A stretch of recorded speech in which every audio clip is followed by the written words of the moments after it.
গোয়েন্দা সূত্রে জানা যায়, সাগরপথে মালয়েশিয়া পাচারের উদ্দেশ্যে নারী, পুরুষ ও শিশুসহ বিপুল সংখ্যক ব্যক্তি সেন্ট মার্টিনের দক্ষিণ পশ্চিম সংলগ্ন সমুদ্র এলাকায় অবস্থান করছে। প্রাপ্ত তথ্যের ভিত্তিতে আজ 1 মার্চ 2026 তারিখ রবিবার মধ্যরাত 3টায় অপারেশন সমুদ্রপ্রহরায় নিয়োজিত কোস্টগার্ড জাহাজ কামরুজ্জামান কর্তৃক উক্ত সমুদ্র এলাকায় একটি বিশেষ অভিযান পরিচালনা করা হয়। অভিযান চলাকালীন আভিযানিক দল একটি সন্দেহভাজন বোটকে থামার সংকেত প্রদান করলে সংকেত অমান্য করে বোটটি পালিয়ে যাওয়ার চেষ্টা করে।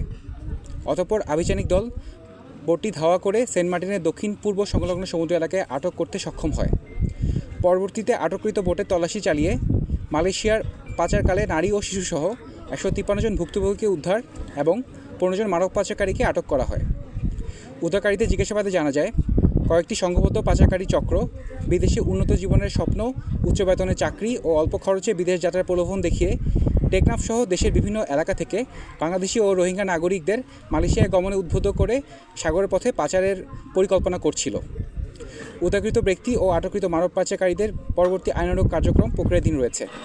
মানব পাচার রোধে বাংলাদেশ কোস্টগার্ড ভবিষ্যতে এই ধরনের অভিযান অব্যাহত রাখবে।